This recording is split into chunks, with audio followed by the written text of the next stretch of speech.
আগের বেশি রেকর্ড করিনি, এখন করি। সবাই ঠান্ডা মাথাটা একটু ক্লিয়ার করো, আমরা পড়া শুরু করতেছি। আসো, যে করো নাই তারও কোনো সমস্যা হবে না, যে করছো তার জন্য বুঝতে একটু সুবিধা হবে। ওকে, আজকের ক্লাস ম্যালেরিয়া। তো আমরা ম্যালেরিয়ার ক্ষেত্রে তোমাদেরকে কিছু জিনিস বোঝাচ্ছিলাম। দেখো, আচ্ছা আমাদের এটা রেকর্ড হচ্ছে কিনা, রেকর্ডিং ঠিক আছে। ওকে, ম্যালেরিয়ার ক্ষেত্রে প্রথমেই একটু খেয়াল করি, ম্যালেরিয়া ছিল পরজীবী। তোমাদের ওই দিন ক্লাসটা নিতে পারেনি, এইখানে মাইক লাগানো ছিল, ঠিক আছে? মানে তোমাদের আগের বেসে অর্ধেক পরে ছুটি দিয়ে দিতাম, খুবই ডিসকাস্টিং ছিল ওই দিন, এই জন্য তোমাদের বেসটা ক্লাস নিতে পারিনি। শোনো, আমাদের ম্যালেরিয়া এটা বলছিলাম, এটা পরজীবী বা প্যারাসাইট। ভাইরাস একটা, ব্যাকটেরিয়া আলাদা জিনিস, আর ম্যালেরিয়া আলাদা জিনিস। এখন এই পরজীবীটাকে বাঁচার জন্য দুইটা পোষকের উপর ডিপেন্ড করতে হয়, অর্থাৎ আমি যেমন আমার নিজের উপরে নিজেই বাঁচতে পারি, কিন্তু এই ম্যালেরিয়া জীবাণুটা বা পরজীবীটা তার বেঁচে থাকার জন্য, তার বংশবৃদ্ধি করার জন্য দুইটা পোষকের উপর ডিপেন্ড করতে হবে। একটা হলো মশকি, আর একটা হলো তোমার হলো মানুষ বা মেরুদণ্ডী কোনো একটা প্রাণী। এখন আমাদের বডিতে কি করতেছে আর মশকির বডিতে কি করে? আমাদের বডিতে ওই ম্যালেরিয়া পরজীবীটা তার অযৌন জননটা সম্পন্ন করে, আর মশকির দেহে তার যৌন জনন সম্পন্ন করে। তারা যৌন জনন করে কোথায়? মশকিতে। আর আমাদের দেহে করে কি? তা ওই হিসেবে তুমি যদি একটু চিন্তা করো, মশকিকে বলা যায় হলো মুখ্য পোষক, কিন্তু অর্থনৈতিক দিক বিবেচনা করে মশকি মূল্য কারা যায় আসে না, কিন্তু মানুষ মূল্য তো যায় আসে। এই জন্য মানুষকে বলা হয় মুখ্য পোষক। কিন্তু যৌন জননের দিক দিয়ে যদি তুমি চিন্তা করো, তাহলে কোনটা? অ্যাজ ইউজুয়াল নিয়ম অনুযায়ী মশকই ছিল মুখ্য পোষক, কিন্তু অর্থনৈতিক দিক বিবেচনা করে মানুষকেই বলা হয় মুখ্য পোষক। ওকে, আমরা আমাদের বডিতে কিভাবে কাজ করতেছে সেটা থেকে পড়াবো। আর যারা গত ক্লাস করবে তারা একটু দেখে নিবে, আমি ওগুলো আলোচনা করছিলাম।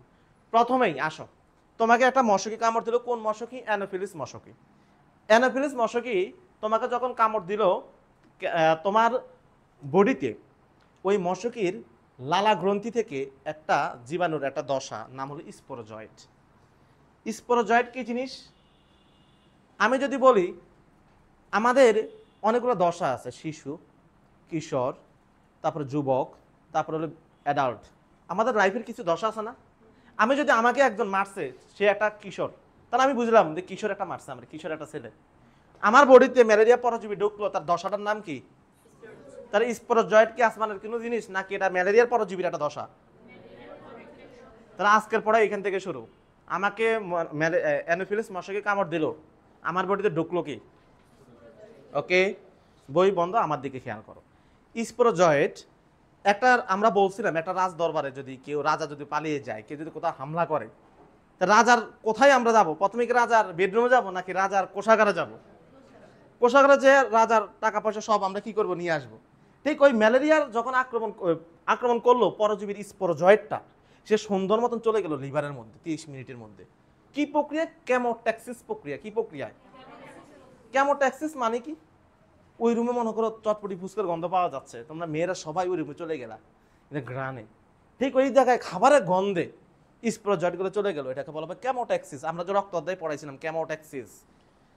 আচ্ছা যাই, অধিকার না যাই। তাহলে কেমোট্যাক্সিস প্রক্রিয়া চলে গেল লিভারে। লিভারের কোষগুলোর নাম হলো হেপাটোসাইট। নাম কি? হেপাটোসাইটে ঢোকার পরে এই স্পোরোজয়েটটা খাবার খাইয়া একটু মোটা হয়ে গেল, তখন তার নাম হয়ে গেল স্পোরোজয়েট, সরি ক্রিপ্টোজয়েট। নাম হয়ে গেল কি? তাহলে প্রথমে তোমার বডিতে ঢুকলো কি? লিভারে যাওয়ার পরে খাবার খাইয়া হইল কি? ক্রিপ্টোজয়েটের পরবর্তীতে এটার ভিতরে একটা নিউক্লিয়াস দেখা যাচ্ছে। নিউক্লিয়াসটা মনের খুশিতে এত খাবার পাইয়া বিভাজিত হতে হতে অনেকগুলো নিউক্লিয়াস বানাই ফেলছে, এটাকে বলা হবে সাইজন্ট। এটাকে কি বলা হবে? বহু নিউক্লিয়াস বৈশিষ্ট্য দশাকে কি বলা হয়? পরীক্ষাতে আসবে সাইজন্ট। তাহলে সাইজন্ট হলো। আচ্ছা, তারপরে সাথে সাথে লিভারের যে কোষের যে নিউক্লিয়াসটা আছে সেটাকে বিকৃত করে দেয়, এটাকে আর কাজে লাগানো যায় না। এরপরে সাইজনগুলোর চারপাশে কিছু সাইটোপ্লাজম এসে জমা হয়, জমা হয়ে এগুলোর নাম ধারণ করে ক্রিপ্টোমেরোজয়েট। দেখো এগুলো শুধু কালো কালো, এখানে কালোর পাশে কিন্তু সাদা অংশ আছে, ঠিক আছে? তার মানে এই যেরকম গোল আছে তার পাশে আবার এরকম হলো। তাহলে এখন এখানে কি উৎপন্ন হলো?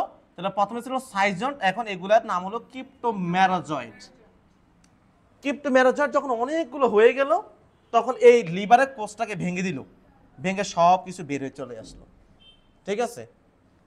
বের হয়ে এই ক্রিপ্টোমেরাজয়েডগুলো পুনরায় আবার আরেকটা লিভারের কোষকে আক্রমণ করলো। আমাদের বডিতে স্পোরোজয়েডটা মূলত দুইটা অ্যাকশনে কাজ করে, একটা হলো লিভারে, একটা হলো লোহিত রক্তনিকায়। এগুলো আমরা গতকালকের ক্লাসে আলোচনা করছিলাম, ঠিক আছে, গতকালকের পড়া। তাহলে স্পোরোজয়েডটা তোমার বডিতে আসার পরে কি করলো, সে লিভারে আক্রমণ করলো, সেখান থেকে সাইজন থেকে আলটিমেটলি ক্রিপ্টোমেরাজয়েডগুলো সব বের হয়ে আসলো। বের হয়ে আসার পরে তারা কি করলো, আবার লিভারকে আক্রমণ করার পরে সেখানে আবার সাইজন তৈরি করলো, সেখানে আবার তৈরি করলো কি ক্রিপ্টোমেরাজয়েড। কিন্তু অলরেডি ক্রিপ্টোমেরাজয়েড এখানে একবার উৎপন্ন হয়েছে, এখানে আবার উৎপন্ন হয়েছে, এই জন্য এটার নাম দিছি মেটাক্রিপ্টোমেরাজয়েড। মেটাক্রিপ্টোমেরাজয়েড হলো দুই রকমের। কয় রকমের? একটা নাম হলো ম্যাক্রো আর একটা নাম হলো মাইক্রো। মাইক্রোগুলা চলে যাবে লোহিত রক্তকণিকাতে, আর যেটা ম্যাক্রো সেটা পুনরায় আবার লিভারকে আক্রমণ করবে। তাহলে এই প্রক্রিয়াটা চলতেই থাকবে লিভারকে আক্রমণ। আর এখান থেকে বের হয়ে চলে যাবে কোনটা? মাইক্রোগুলো, যেগুলো ছোটগুলো, এগুলো চলে যাবে কোথায়? লোহিত রক্তকণিকায়। এই যে ব্যাপারটা ঘটলো, এটাকে বলা হবে হেপাটিক সাইজোগনি। এই পুরো প্রক্রিয়াটাকে কি বলা হবে? Hepatic schizogony. হেপাটিক বলার কারণ কি? লিভারকে আক্রমণ করার কারণে। এই হেপাটিক সাইজোগনি দুইটা আবার দশায়। একটা হলো দেখো, এখান থেকে স্পোরোজয়েড থেকে শুরু করে ক্রিপ্টোমেরাজয়েড, এটার একটা অংশ, এটাকে বলা হবে প্রি এরিথ্রোসাইটিক। কেন প্রি এরিথ্রোসাইটিক বলা হয় একটু খেয়াল করো। এইখানের পরে হলো লোহিত রক্তনিকাতে যায়, নাকি এটার পরে লোহিত রক্তনিকাতে যায়? অবশ্যই এটার পরে।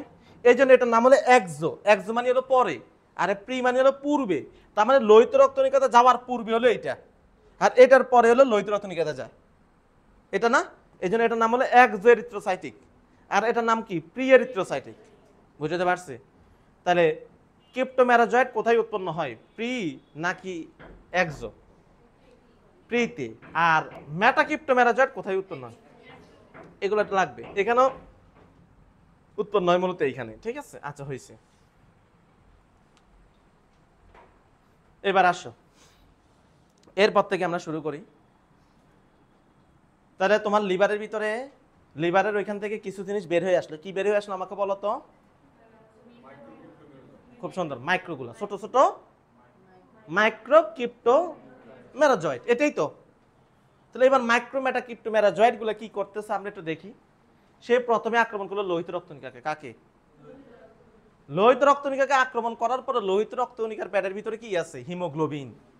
সেই হিমোগ্লোবিনের সাথে যুক্ত হবে, হিমোগ্লোবিনের সাথে যুক্ত হয়ে যে দশা তৈরি করে তার নাম হলো ট্রপোজয়েড। ওইখানে ছিল ক্রিপ্টোজয়েড, আর এখানে নাম হলো কি? ওটা ছিল লিভারে, আর এটা লোহিত রক্তনিকায়। এবার সে ট্রপোজয়েডের ভিতরে থাকা, এই ট্রপোজয়েডটার ভিতরে থাকা কোষ গহ্বর থাকে এখানে, আর এখানে থাকে হলো তোমার হলো নিউক্লিয়াস। এই কোষ গহ্বরটা কি করে দেখো, কোষ গহ্বরটা একটু বড় হয়। দেখো তো এখানে একটা বড় হয়েছে। কোষ গহ্বরটা যখন বড় হয়, তার মাথার মধ্যে যখন নিউক্লিয়াসটা থাকে, দেখতে মনে হয় যেন একটা ডায়মন্ডের রিং আছে না, থাকে না? উপরে ডায়মন্ডের পাথর বসানো থাকে, রিং থাকে। তোমরা যারা এই 14 তারিখে দিছিলা দেখছো। তাহলে এটাকে কি বলা হয়? Signet ring. এটা কি নাম?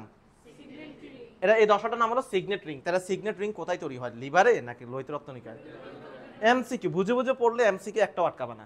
মুখস্থ করবা সিগনেট রিং, লোহিত রক্তনিকায় পাওয়া যায় সিগনেট রিং, দরকার আছে মুখস্থ করার। এমনিই তো সিকিউর জন্য তোমার এটা লাগবেই, তাহলে দশা মনে রাখতে পারবা তোমরা।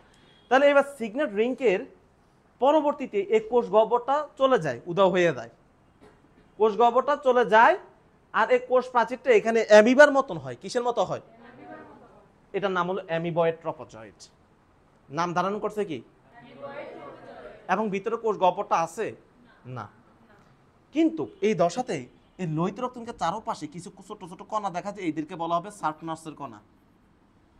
এই কণাগুলো দেখে আমি ম্যালেরিয়াকে শনাক্ত করতে পারবো। মাইক্রোস্কোপে যখন দেখবো আমরা লোহিত রক্তনিকাতে যখন এই দানাগুলো দেখা যাবে, তখন বুঝতে হবে তার বডিতে কি অ্যাটাক করছে, ম্যালেরিয়া। তাহলে পরীক্ষাতে যদি আসে, ম্যালেরিয়া শনাক্ত করার জন্য রক্তে কার উপস্থিতিতে পাওয়া যায়?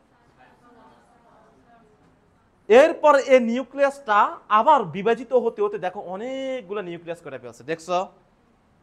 এবং হিমোগ্লোবিনের হিম যে অংশটা, হিম আয়রন অংশটা, এটা থেকে একটা বর্জ্য তৈরি হয়, সেটা নাম হলো হিমোজয়েন। এটার নাম কি?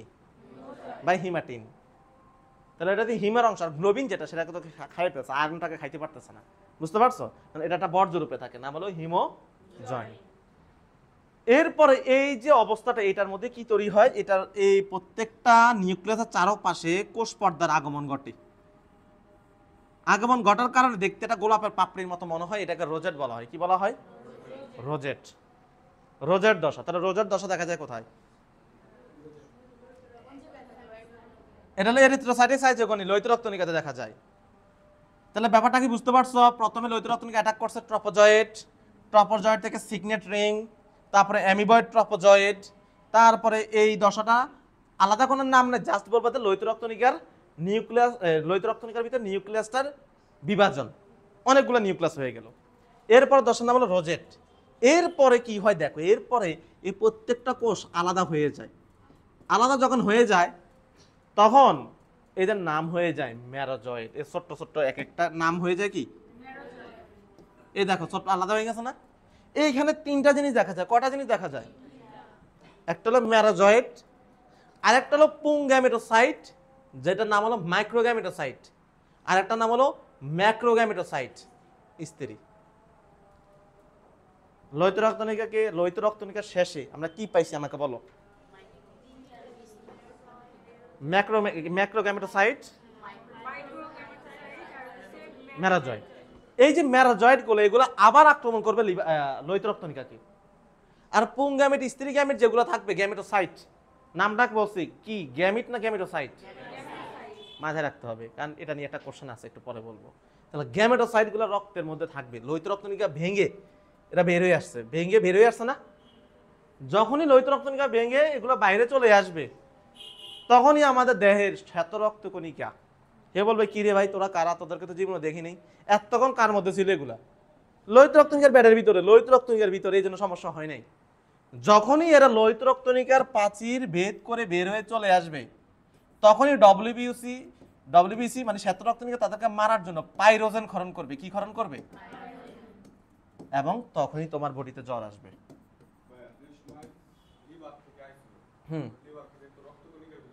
হ্যাঁ, সেই সময় এখনো, সেই সময়টাকে সুপ্ত অবস্থা বলে আর কি, বুঝছো কিনা?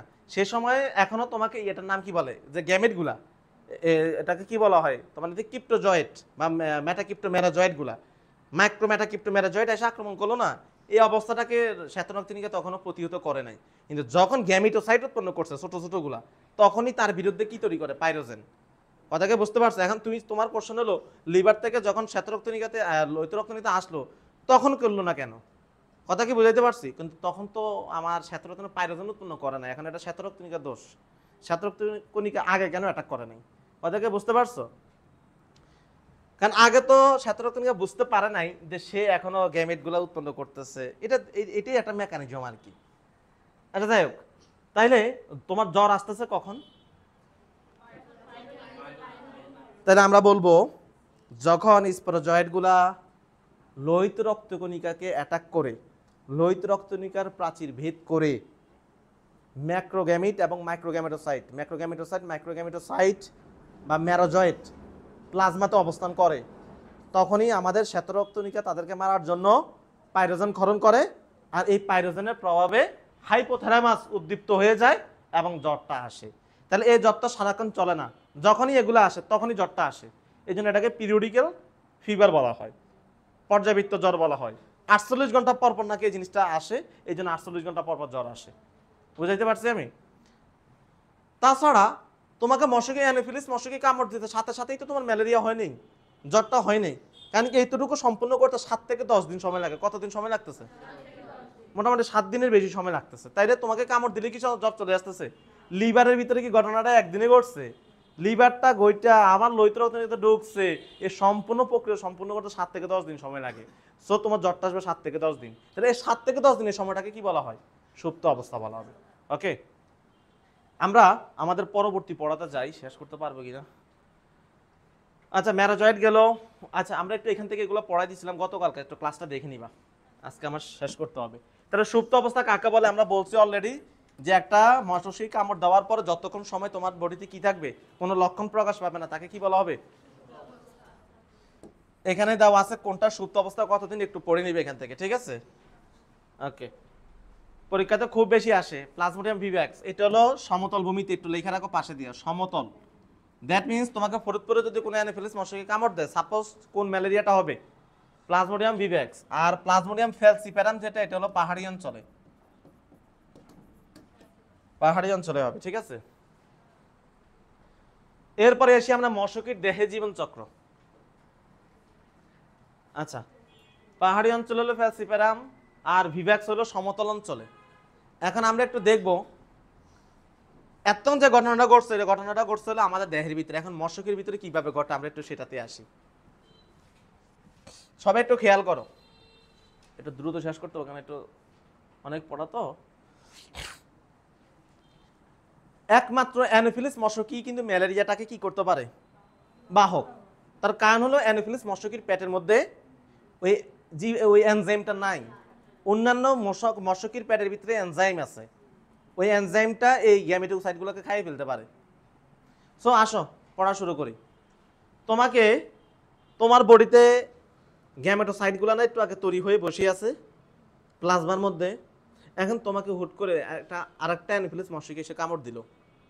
যখন কামড় দিল তখন তোমার রক্ত থেকে কি ঢুকলো, কোন গ্যামেটোসাইট ঢুকলো, স্ত্রী গ্যামেটোসাইট ঢুকলো, ম্যারোজয়েটে ঢুকলো। কিন্তু ম্যারোজয়েট নষ্ট হয়ে যাবে, ম্যারোজয়েটকে ভাঙার এনজাইম আছে, কিন্তু গ্যামেটোসাইটগুলোকে ভাঙার এনজাইম নেই। কথাকে বুঝতে পারছি? শুধুমাত্র টিকে থাকতে পারে গ্যামেটোসাইটগুলো। ওকে, তাহলে তোমরা একটু তাকাও, চিত্র দেখলে পড়া শেষ। আমি শুধু চিত্র দিয়ে পড়াচ্ছি, কারণ চিত্র হলো পরীক্ষাতে 100% আসবে, চিত্র আঁকতেই হবে, পরীক্ষাতে আসবেই। হ্যাঁ, অনেকবার আসছে এটা বোর্ডে, দেখাবো তো। আঁকা একদম সহজ, এটা সহজ চিত্র। ঘটনাটা একটু দেখো। তাহলে তোমার বডি থেকে এখন যখন সে কামড় দিল, যখন টান দিল, স্ট্রর মতন টান দিল, ভিতরে ঢুকলো কি, এই দেখো ম্যাক্রোগ্যামেটোসাইট, মাইক্রোগ্যামেটোসাইট দেখা যাচ্ছে, ঢুকলো। আমি যখন টান দিলাম, এটা কি আমার ফুসফুসে ঢুকলো না পাকস্থলিতে ঢুকলো? তো যখন এটা টান দিবে, এটা তার ঢুকবে কোথায়, পৌষ্টিক নালীতেই তো ঢুকবে। তাহলে এই যে ঢুকতেছে, ঢুকে তার প্যাডের মধ্যে যাইতেছে। ঘাস ফড়িং এর মধ্যে আমরা পড়াইছিলাম না, ক্রপ, মুখ গহ্বর, তারপর ক্রপ থাকে, গিজার থাকে, মনে আছে না ক্রপ? তো যখন সে টান দিল, এগুলো ঢুকতেছে কোথায় রে, ক্রপের ভিতরে। কোথায় ঢুকতেছে? ক্রপ কি জিনিস বুঝতে পারছো? ক্রপ কি রে? ক্রপ কি? পাকস্থলী, পাকস্থলী মতোই, অ্যাজ লাইক এস পাকস্থলী। ওকে, তাহলে তোমাকে যখন মশকে কামড় দিল, তোমার বডি থেকে গ্যামেটোসাইটগুলা মশকের ক্রপের মধ্যে প্রবেশ করলো। ওকে, এরপর থেকে পড়া শুরু করি। এরপরে এই গ্যামেটোসাইটগুলা রূপান্তরিত হইয়া তৈরি করলো গ্যামিট, ম্যাক্রোগ্যামিটোসাইট উৎপন্ন করলো ম্যাক্রোগ্যামিট। আরে এই যে প্রক্রিয়াটা, এটাকে বলা হবে ওজেনেসিস। কে আমরা যখন তোমাদেরকে হাইড্রা পড়াইলাম, ঘাস ফড়িং পড়াইলাম, প্রত্যেকটা জায়গাইতে দেখলাম স্ত্রীটাকে ওজেনেসিস, পুরুষটাকে স্পারমাটোজেনেসিস, দুইটা মিলার পরে হবে নিষেক। তাহলে এইদিকে হবে ওজেনেসিস মানে ডিম্বাণু তৈরি, আর এদিকে হবে স্পারমাটোজেনেসিস মানে শুক্রাণু তৈরি। তারপর দুটাকে যুক্ত করে দিলে তো নিষেক হয়ে যাবে, জাইগোট তৈরি হবে। তাইলে ম্যাক্রোগ্যামেটোসাইট, সেখান থেকে উৎপন্ন হলো ম্যাক্রোগ্যামিট। ম্যাক্রোগ্যামিটটার মধ্যে একটা কোণের মতন তৈরি হলো, নিষেক শঙ্কু বলা হয়, বা নিষেক কোণ বলা হয়, বা আগমনী কোণ বলা হয়। ব্যাপারটা কিভাবে হলো আমরা একটু খেয়াল করি। এখানে হলো মাইক্রোগ্যামিট মানে হলো পুংরেণু, সেখান থেকে ভিতরে নিউক্লিয়াসটা বিভাজিত হয়ে অনেকগুলা নিউক্লিয়াস বিশিষ্ট একটা দশা উৎপন্ন হলো। দেখো তো এখানে নিউক্লিয়াস কয়টা, এখানে নিউক্লিয়াস অনেকগুলো না। এরপরে বলছে এই যে প্রত্যেকটা কোণা, এই কোণাগুলা এক্সপ্লাজেলেশন প্রক্রিয়া, কি প্রক্রিয়া, প্লাজালার মতন তার ছড়িয়ে গেল, অক্টোপাসে যেমন 8 পা এরকম ছড়িয়ে গেল। এরপরে এই প্লাজালাগুলো আইসা ওই যে কোণাটা আছে না, কোণ, এই কোণের ভিতরে এসে ঢুকলো। দেখছো ঢুকছে, যখন ঢুকছে তখন তারে কি বলা হয়, নিষেক। তাহলে এই জন্য এটার নাম হলো নিষেক শঙ্কু, বা এটা আগমন, বা এদিকে আসেন না আপনারা, প্লাজালাগুলো আমার দিকে আসেন। কথাকে বুঝাতে পারছে? রিসেপশন এই জায়গাতে হয়। তাহলে এই জিনিসটার নাম কি, উকিনেট। এই জিনিসটার নাম কি, এটা কি আমি জাইগোট বলা যায় কিনা? হ্যাঁ তো জাইগোটে শুক্রাণু ডিম্বাণু মিলছে না, স্ত্রী রেণু পুংরেণু মিলছে না, তাহলে এটার নাম কি, আরেক নাম কি, উকিনেট। আচ্ছা এবার আমাকে একটু বলেন তো আপনার, এটা কি হ্যাপ্লয়েড না ডিপ্লয়েড? ডিপ্লয়েড। এটার নাম কি? এতক্ষণ পরে যে আমরা একটা কি দশা পাইলাম, আর এত যা পড়লাম, ওকে। এই যে এন এন, তার আলটিমেটলি এন আর এন মিললে কি হবে? তাহলে ক্রপের ভিতরে এই যে অবস্থাটা তৈরি হলো, এটাকে নাম হলো গ্যামেটোগনি। এটার নাম কি? তাহলে গ্যামেটোগনি কি ক্রপের ভিতরে হয় না ক্রপের বাইরে হয়? তাহলে আমরা প্রথমে থেকে আবার আসি, পুংগ্যামেট আসলো, পুংগ্যামেটোসাইট আসলো নাকি পুংগ্যামিট আসলো? তাইলে আমাকে যদি বলো পুংগ্যামেট স্ত্রী গ্যামেট কার মধ্যে উৎপন্ন হয়? পুংগ্যামেট স্ত্রী গ্যামেট কোথায় উৎপন্ন হয়? কোশ্চেনটা একটু, হ্যাঁ কোশ্চেন হয়েছে তোমার একটু ভুলে গেছে, এই জন্যই বলছিলাম প্যাচ আছে। তোমাকে আমি বলি নাই কিন্তু গ্যামেটোসাইট, আমি বলছি গ্যামিট। তাহলে কোশ্চেনটা কি বুঝতে পারছো? পরীক্ষাতে কোশ্চেন আসবে স্ত্রী গ্যামিট উৎপন্ন হয় কোথায়? ক্রপে। যদি বলো তো স্ত্রী গ্যামেটোসাইট, তাহলে এটা আমাদের লালা লোহিত রক্তনিকাতে। বুঝতে পারছো প্যাচটা? দেখছো আসলে হলো গ্যামেটোসাইট, কিন্তু আসলে এখানে হলো কি? ওকে, গ্যামেটোসাইট তো আমার বডি থেকে আসলো, আর গ্যামেট উৎপন্ন হলো কোথায়? মশকির প্যাটের ভিতরে, ক্রপের মধ্যে। আচ্ছা যাই হোক, তাহলে এখন আসো উকিনেট। এই উকিনেটের আর ভালো লাগতেছে না এই প্যাটের ভিতরে, উকিনেটের এই ক্রপের ভিতরে থাকতে ভালো লাগতেছে না। সে তখন এই ক্রপের বাইরে ঠেলা বের হয়ে চলে আসবে। বের হয়ে যখন আসবে তখন তার চারপাশে একটা আবরণ যুক্ত একটা অবস্থা থাকা যাবে, একটা সিস্টের মতন হবে, একটা থলির মতন দেখা যাবে। এটাকে বলা হবে ওসিস্ট। এটার নাম কি? তাহলে ওকিনেট ছিল, ওকিনেটের পরে দশার নাম কি? ওসিস্ট অবস্থায় কি সেই ক্রপের ভিতরে না ক্রপের বাইরে? ক্রপের বাইরে। খেয়াল রাখতে হবে, পরীক্ষাতে আসবে কোনটা ক্রপের ভিতরে কোনটা ক্রপের বাইরে। দেখছো? তাহলে ওসিস্ট। এবার ওসিস্টটা যখন হলো, এই ওসিস্টের ভিতরে যে নিউক্লিয়াসটা আছে, নিউক্লিয়াসটা আবার বিভাজিত হবে। কি বিভাজন? দুইটা বিভাজন হবে সেখানে। একবার হবে মিওসিস, হয়ে 2n কে এনে নিয়ে আসবে।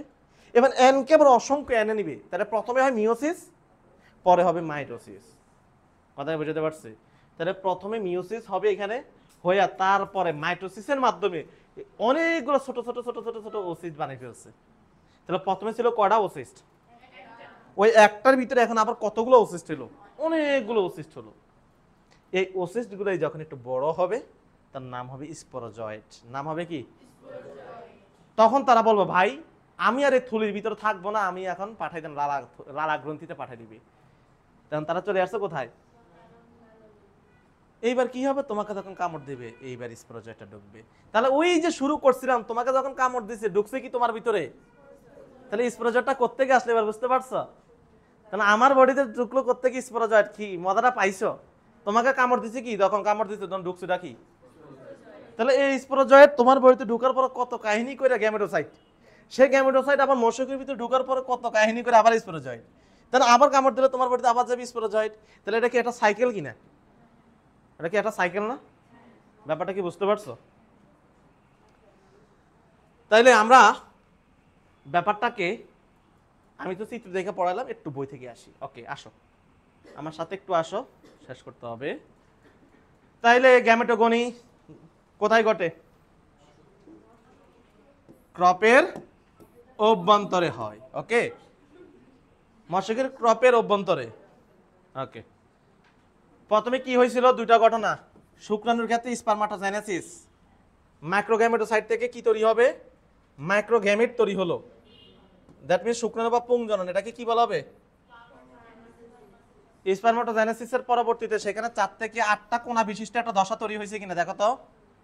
তারপরে সেখানে সাইটোপ্লাজমের অভিক্ষেপ এক্সপ্লাজেলেশন হয়েছে কিনা বলো তো? হয়েছিল? আচ্ছা, আবার আসি 65টাতে আসি, ওজেনেসিস হয়েছিল না একটু আগে ডিম্বাণুর। সেখানেও আবার কি হলো? নিষেক শঙ্কু তৈরি হয়েছে কিনা, একটা কোণা আকৃতির, এই যে নিষেক শঙ্কু তৈরি হয়েছে। তারপরে কি হলো? অভ্যর্থনা শঙ্কু, এটা দেখলাম আমরা একটু আগে। তারপরে জাইগোটটা গঠন করলো, জাইগোটটা তৈরি করার পর ওকিনেট গঠন করলো। এগুলো তো আমি একটু আগে চিত্র দেখে দেখে পড়াইলাম, এখন একটা বই থেকে দেখাই দিচ্ছি, বুঝতে তো পারতেছো? এরপর ওসিস্ট, এই দেখো তখন ছিলাম, মানে ব্যাপারটাকে একটু দেখো কি মজার চিত্র। এই চিত্রটা হলো পেটের ভিতরে দেখা যাচ্ছে, মনে করে এটা হলো উপর থেকে দেখতেছি। তাহলে দেখো ওকিনেট গুলো ঠেলে বাইরে যখন আসছে না, প্রাচীর ভেদ করে ক্রপের ভিতর থেকে যখন বের হয়ে চলে আসে, তখন এই ক্রপের প্রাচীরের মধ্যে এরকম ছোট ছোট টিউবারের মতন, এগুলো নামই ওসিস্ট। বুঝছো কিনা? সোনারে বাদামি বর্ণের, এই যে সোনারে বাদামি বর্ণের দানা দানা, এগুলোর নাম কি রে? ওসিস্ট। সিস্ট হয় না? সিস্ট, মানে টিউমারের মতো ছোট ছোট দানা জরায়ুতে সিস্ট হয়েছে, ডিম্বাশয়ে ওভারিতে সিস্ট হলো, বলে না? মশাকে দেহের তো প্রবলেম হবে, কিন্তু সেটা আমাদের কনসার্ন না, ঠিক আছে? সেটা আমাদের কনসার্ন না। ওটার মধ্যে থাকতে পারে, বিরক্ত না, সেটা এমনি মরে যাবে তার হিসাবে। এটা তার বডিতে ওরকম ইফেক্ট মনে কেমন করে আমার জানা নেই আসলে। আচ্ছা, তাহলে মশকের ক্রপের পাঁচিরে এরকম ছোট ছোট দানা দানা ওসিস্ট কয়টা থাকতে পারে? এই ওসিস্টের ভিতরে কি থাকে একটু বলো তো? ওসিস্টের ভিতরে তো স্পোরোজয়েট, ওসিস্টের ভিতরে তো স্পোরোজয়েট। তো এক একটা ওসিস্ট বড় হইতে লাগে 10 থেকে 20 দিন, এখন স্পঞ্জের মতন থাকে। আর এবার আসি আমরা এটার ভিতর থেকে তৈরি হবে কি স্পোরোজয়েট। এখন একটু খেয়াল করো, ক্রপের প্রাচীরের 2 স্তরের মাঝখানে তোমরা মনে আছে না, যে কোনো জিনিসের আবরণের বাইরের দিকে থাকে প্যারাইটাল, ভিতরের দিকে থাকে ভিসেরাল লেয়ার। তার মানে এই যে স্পোরোজয়েট গুলো, এই যে এটা ক্রপের বাইরে, বাইরে বলতে কি একবারে বাহিরে, মানে প্যারাইটাল লেয়ার এবং ভিসেরাল লেয়ারের মাঝখানে। ডিমের কথা চিন্তা করো ভাই, ভিতরে একটা সাদা আবরণ, বাইরে একটা শক্ত আবরণ, ওই সাদার শক্ত আবরণের মাঝখানে। আমাদের হার্টের মধ্যে আছে না, বাইরে থেকে প্যারাইটাল, ভিতর থেকে ভিসেরাল, মাঝখানে থাকে পেরিকার্ডিয়াল ফ্লুইড, থাকে না? ফুসফুসের ক্ষেত্রে প্লুরাল ফ্লুইড, পাকস্থলীর ক্ষেত্রে পেরিটোনিয়াল ফ্লুইড। তো ঠিক এরকম আর কি, ক্রপের বাইরের দিকে সবচেয়ে বাইরে একটা পর্দা, লাগানো একটা পর্দা, মাঝখানে থাকে হলো এটা। দেখাচ্ছি একটু পরে, চিত্র দেখাবো, ভিডিও দেখাবো। তাহলে স্পোরোগনি বা স্পোরোজয়েটের উৎপত্তি কিভাবে হলো? তাহলে প্রথমে ছিল 2n, 2n কে পরে মিওসিস করলাম, মিওসিস করার পর আবার করলাম কি মাইটোসিস, ঠিক আছে? ওকে, তাহলে আসো পরিস্ফুটনরত ওসিস্ট, তারপর ওসিস্টটা বড় হবে, ওসিস্টের ভিতরে স্পোরোজয়েট তৈরি হবে, ঠিক আছে? এবার আসো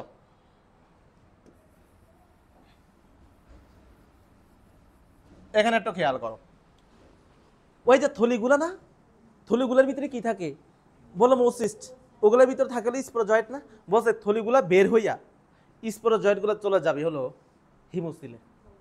ভাই হিমোসিলে যাওয়ার পিছনে কারণটা কি একটু বুদ্ধি করে বলো তো?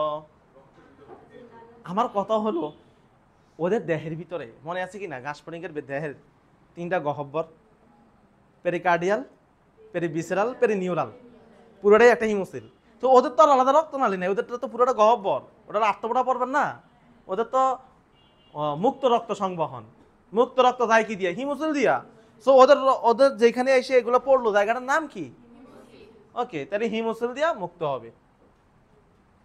আচ্ছা, এরপর হিমোসিল দিয়া তারা যাবে লালা গ্রন্থিতে, দেন তোমাকে তখন কামড় দিল, তোমার বডিতে এবার স্পোরোজয়েট গুলা ঢুকলো। তাহলে লালা গ্রন্থিতে কতগুলো স্পোরোজয়েট থাকতে পারে?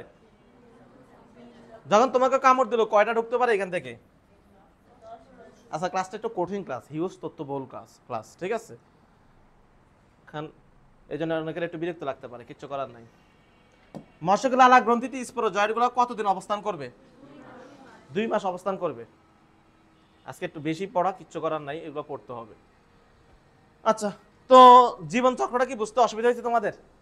তাহলে আমাদের আবার প্রথম থেকে একটু 2 মিনিট সামারি করি। ম্যালেরিয়ার জীবন চক্র সম্পন্ন করার জন্য কয়টা পোষক দরকার? আমাদের মশকির মধ্যে, আমাদের যা মানুষের মধ্যে কোন চক্রটা হয়, যৌন জনন না অযৌন জনন? কারণ আমাদের মধ্যে কি গ্যামেট দুটা মিলছিল, এই জন্য অযৌন জনন। মশকের পেটের ভিতরে যাওয়ার পরে না মিলছে, এই জন্য যৌন জনন।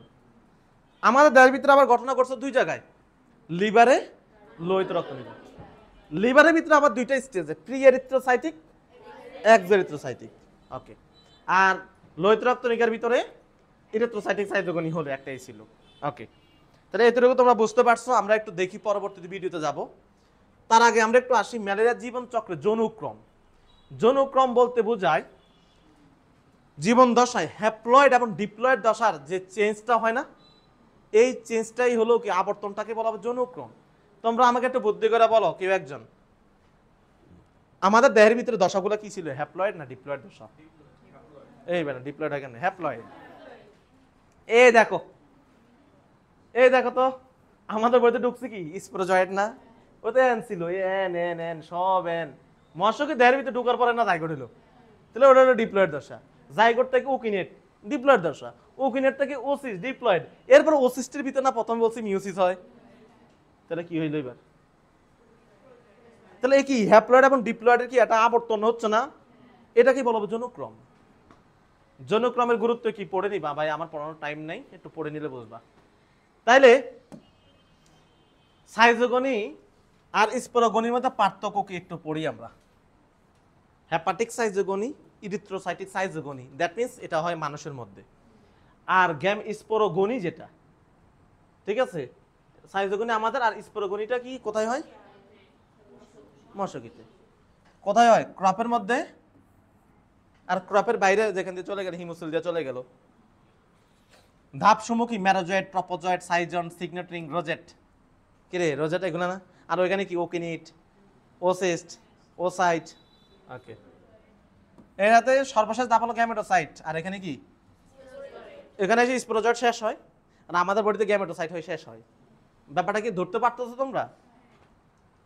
এই চক্রের শেষ দিকে হিমোজয়েন তৈরি হয়। এই জন্য কি তৈরি হয়? জ্বর আসে। এবং হিমোজয়েনটা মানে বর্জ্য, ওই যে আয়রন থেকে, ঠিক আছে, জ্বর আসবে। হিমোজয়েনের পরবর্তীতে যখন পাইরোজনটা আসে, সেটা তো বুঝাইছি একটু আগে। এখানে হিমোজয়েন কখনো আসে না, এখানে জ্বর আসে, তাদের নাকি জ্বর দেখা যায় না। এই চক্রের পুনরাবৃত্তি ঘটে।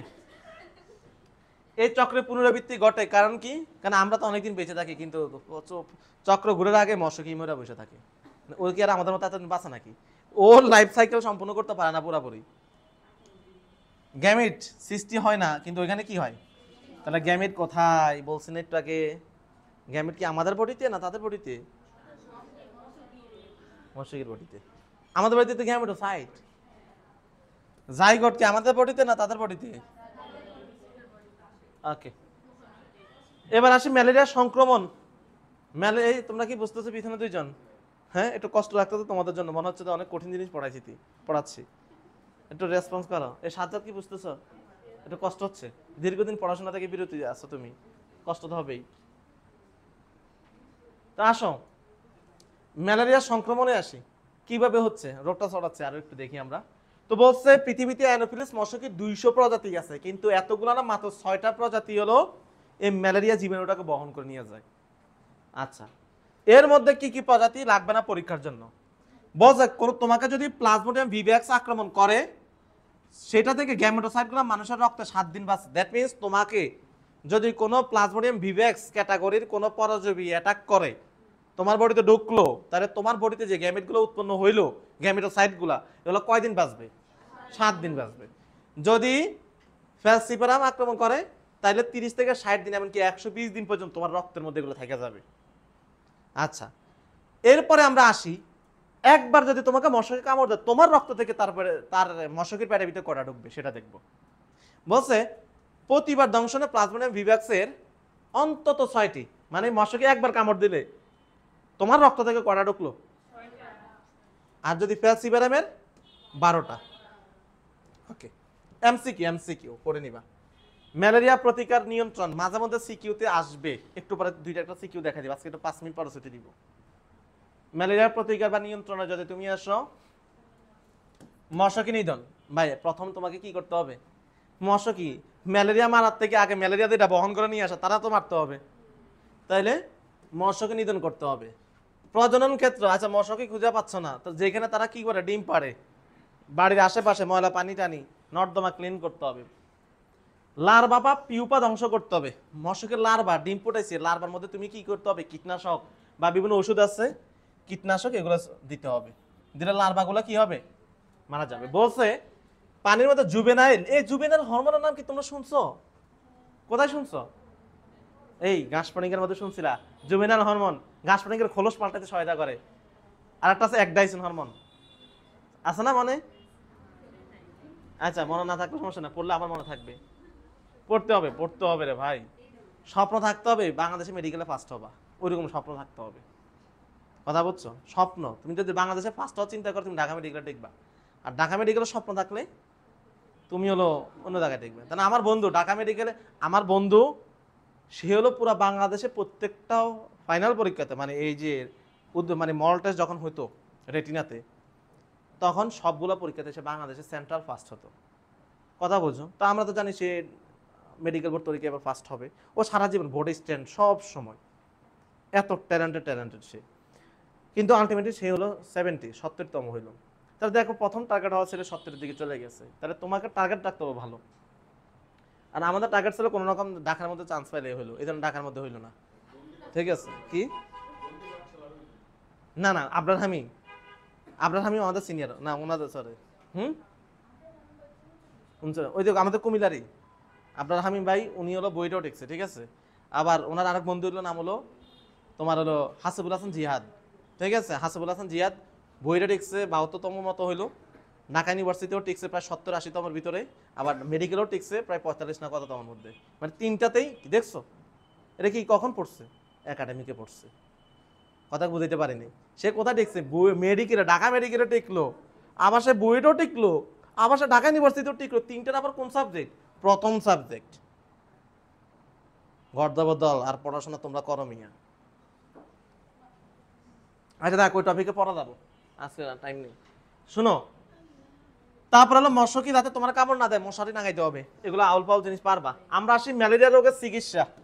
চিকিৎসা থেকে প্রথম কথা হলো ম্যালেরিয়া রোগের চিকিৎসার জন্য কিছু ওষুধ আছে, যেমন ক্লোরোকুইন, নিভাকুইন, ক্যামোকুইন, অ্যাবলাকোর, ম্যাপাক্রিন, প্যালোড্রিন। তোমাদেরকে মেডিকেলে পড়াইতেছে, ওষুধ দেবে কি। ঠিক আছে, এখানে আমাদের মুখস্থ করা লাগে ডোজ সহ। ওকে, কিন্তু বলছে প্রাচীন, এটা না আরো 2000 বছর আগে, কত বছর আগে চীন দেশেও পাওয়া গেছে। আবার এটা এই জন্য এইটাকে থেকে বাঁচার জন্য তারা হলো সিনকোনা গাছের বাকল থেকে একটা রস বানাইছে। সে রসটা নাকি খাইলে এই ম্যালেরিয়া ভালো হয়ে যেত। এইভাবে হার্বাল ওষুধের আবিষ্কার করা হয়েছে, বুঝছো কিনা? হার্বাল লতা পাতা থেকে ওষুধ বানানো হয়, এটার ইতিহাস হলো এইটা, ম্যালেরিয়া থেকে বাঁচার জন্য। এখন আসে একটা দুঃখের খবর, আশঙ্কার কথা, দুঃখের খবর। বর্তমানে ম্যালেরিয়ার জীবাণুগুলা ক্লোরোকুইন যে ট্যাবলেট আছে, ট্যাবলেটটা সেটা পাত্তাই দেয় না। তুমি ক্লোরোকুইন খাও, এর কোনো গায়েও লাগতেছে না। এবং কিছু কিছু আছে তারা আর্টিমিসিনিন, এই যে ওষুধটা আছে তারা গণনা ধরে না। আচ্ছা ঠিক আছে, আসো এখন আসি আমরা ম্যালেরিয়ার টিকা। ম্যালেরিয়ার টিকা কি আমরা সবাই দিছি? কেন দেওয়ার দরকার আছে? নাই, কেন আমরা তার পাহাড়ি অঞ্চলে থাকি না, সব টিকা দেওয়ার দরকার নেই। কিন্তু এখন দুর্ভাগ্য বিষয় তো, মনে করে এই ছেলে তুমি হলো ফরেস্ট্রিতে পড়াশোনা করছে, সে বন বিভাগ, তাকে চট্টগ্রাম বন বিভাগে চাকরিতে পাঠাইছি, ওইখানে সে 2-3 বছর থাকতে হবে, তাহলে তাকে এখন আগে থেকে কি করে নিতে হবে? টিকা নিয়ে যাইতে হবে, এটাকে বলা হবে প্রোফাইল্যাক্সিস। তাহলে টিকার নাম কি? মস্কিউরিক্স। টিকার নাম কি? 2017 সালের মেডিকেল ভর্তি পরীক্ষার কোশ্চেন। নিচের কোনটি ম্যালেরিয়ার টিকার নাম?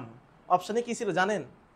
অপশনে ছিল মস্কিউটো, মস্কিউরিক্স, আবার মস্কিউটো ছিল। এখন সবাই তো মনে করছে মশকি যেহেতু ম্যালেরিয়া তাহলে মস্কিউটো হবে। আসলে ভাই মস্কিউটো না, মস্কিউ কি হবে? রিক্স। যে জীবনে পড়ে না এই জীবনে এই জিনিস পারবে, হেতে শুধু হে মনে করো দেখুন মস্কিউটো হবে, হে মস্কিউটো মারা দিবে। তাহলে মস্কিউ রিক্স, যেটাকে RTSS নামেও পরিচিতি আছে। ঠিক আছে, ওকে।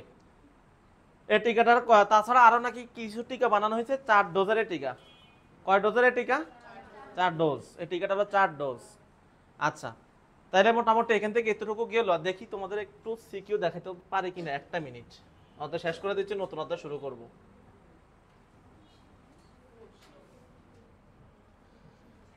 5টা মিনিট একটা সিকিউ দেখাই। নেক্সট ক্লাসে মানে তোমাদের আজকে কি বার? রবিবার আর মঙ্গলবার, বৃহস্পতিবারে নতুন অধ্যায় শুরু করব, গ্রুপে লিখে দিব। ঠিক আছে। পি এবং কি অনুজীব? পি দেখতে ব্যাঙাচি আকৃতির, দূর, টিটু ভাইরাস। ডিএনএ বিদ্যমান, হ্যাঁ টিটু না, ব্যাঙাচি আকৃতির কে, এবং মাঝখানে টিটুর মধ্যে ডিএনএ থাকে। কিউ অনুজীব এককোষী এবং আদিকেন্দ্রিক, তার মানে এটা ব্যাকটেরিয়াকে বোঝাইছে। আদিকোষী এবং এককেন্দ্রিক। উদ্বেগের আলোকে পি এর চিত্র, তাহলে আমি কি বলছি না টিটুর চিত্র আসে পড়ে। উদ্বেগ আলোকে কৃষিক্ষেত্রে কিউ এর, কৃষিক্ষেত্রে ব্যাকটেরিয়ার ভূমিকা কি? তুমি মাটি উর্বরতা বৃদ্ধি, নাইট্রোজেনের জন্য নাইট্রিফিকেশন আছে না, এই যে টিটুর গঠন। এ অকোষীয় ব্যাঙাচি আকৃতির টিটু। বি অনুজীবের সংখ্যা বৃদ্ধি করে, তাহলে বির মধ্যে যায় সংখ্যা বৃদ্ধি করে। তাহলে বি মানে কি? ইকোলি ব্যাকটেরিয়া, কারণ টিটু ভাইরাস সংখ্যা বৃদ্ধি করে কোথায়? ইকোলি ব্যাকটেরিয়ার ভিতরে, লাইটিক চক্র। অনুজীব বি আদিকোষী এবং এই অনুজীবের প্রতি সংবেদন। ওই দেখো বি হলো ব্যাকটেরিয়া, যেটা একে আবার ভয় পায়, তো টিটু ভাইরাস কেন ভয় পায়? কি সুন্দর করছেন। এই অনুজীবের সংখ্যা বৃদ্ধির প্রক্রিয়া কি রে, পড়ানো হয়েছে কিনা? লাইটিক চক্র। বলছিলাম না সিকিউতে এগুলোই আসে। অনুজীব দুটো সাদৃশ্য, তারা ভাইরাস এবং ব্যাকটেরিয়ার মধ্যে সাদৃশ্য বৈসাদৃশ্য। 3 নাম্বার কোশ্চেন, রহিমের জ্বর হলো, ডাক্তার রক্ত পরীক্ষা করে ব্যাখ্যা করলেন জ্বরের কারণে একটি এককোষী অনুজীব যা স্ত্রী মশকের মধ্যে তৈরি হয়, সেটি মানুষের যকৃত কোষ এবং লোহিত রক্তনিকাকে ধ্বংস করে। তাহলে এটা কি হতে পারে? ম্যালেরিয়া। উল্লিখিত জীবাণুটির অমেরুদণ্ডী পোষকে, ঠিক আছে, অমেরুদণ্ডী যে পোষকে যে সম্পন্ন করে তা ব্যাখ্যা করো। কোনটারে? মশকের ভিতরে এই মাত্র পড়াইলাম স্পরগণী, দেখছো? কে জানে বললো আঁকা লাগবে কিনা? তোমার কি আঁকার কথা বলছে না ব্যাখ্যা করা বলছে? কিন্তু আঁকতে হবে, তাহলে সুন্দর। এই কোশ্চেনটা কি নগদে দেখলা কিনা? আসছে যেটা পড়াইলাম। উল্লেখিত জীবাণুটা জীবন চক্রের জনুক্রম, জনুক্রম মাত্র বুঝাইছে কিনা? হ্যাপ্লয়েড দশা, ডিপ্লয়েড দশা। যে পড়ে নাই হে গাইডা কোশ্চেন দেখে গেলো, ভাই কি কোশ্চেন, কি কঠিন কোশ্চেন। তোমার কি সারাদিন ব্যাকটেরিয়া উপকারিতা অপকারিতা দিবে? সব পড়তে হবে। গাদার দল পড়ে না, পড়া দেয় বলা কোশ্চেন কঠিন। প্রফেসর আব্দুর রহিম ক্লাসে এ এবং বি দুই ধরনের অণুজীব নিয়ে আলোচনা করছেন। এ অণুজীবে কোনো অঙ্গাণু নাই, কোষীয়। আর বি অণুজীবে শুধু রাইবোসোম নামক অঙ্গাণু, কোষীয় অঙ্গাণু নাই, মানে ভাইরাস, মানে কি ব্যাকটেরিয়া। বি এর একটা আদর্শ কোষ, কি রে বলছি কিনা একটা আদর্শ ব্যাকটেরিয়া ঘটনা আসবে? যা বলছে এর বাইরে কোনো কোশ্চেন দেখছো এই মাত্র? এই অণুজীবটি রোগ সৃষ্টি এবং রোগ প্রতিরোধ উভয় ক্ষেত্রে ভূমিকা রাখে। তাহলে ভাইরাসের রোগ তৈরি করে কেমনে, আর ভাইরাস দিয়ে আবার রোগ প্রতিরোধ কিভাবে, মানে হলো কি ওই যে ভাইরাসের উপকারী ভূমিকা ব্যাখ্যা দিবে একটু, টিকা বানানো যায়। এই ব্যাঙ্গাস আকৃতির, আর 1 মিনিট, এই ব্যাঙ্গাস আকৃতির অকোষীয় সত্তা, তার মানে কি টিটু ভাইরাস।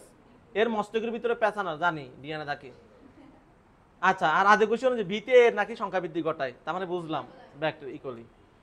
উল্লেখিত জৈব অণুর গঠন, তাহলে কোশ্চেনটা জৈব অণুর গঠন, তার ভিতরে যে জৈব অণুটা থাকে তার মানে ডিএনএ থাকে, তাহলে এটা হলো প্রথম অধ্যায় মিলে করছে ডিএনএ গঠন লেখো। আর পরের কোশ্চেনটা বলছে মাটির উর্বরতা, ওই যে নাইট্রিফিকেশন, ঠিক আছে। আচ্ছা, তো তোমাদের মোটামুটি শোনো, আমাদের ম্যালেরিয়া আজকে একটু দ্রুতই পড়ালাম, বাংলা লেখার টাইম নাই আসলে। তারপর আমি প্রসেসটা তো পড়াই দিলাম, ধরে ধরে কি লাইনগুলো পড়তে পারবা না সিরিয়ালে প্রতিটা পর্যায়ের? তাহলে পড়ে নিবা। কারা যদি বুঝতে অসুবিধা আমাকে একটু বললো, আমি মোটামুটি সবগুলো ওভারভিউ করে দিছি, লাইন বা লাইন ধরার টাইম পাইনি। আর নেক্সট ক্লাস আমরা নতুন জুলজি একটা অধ্যায় শুরু করবো, ওকে? গ্রুপে লেগে দিচ্ছি তোমাদেরকে।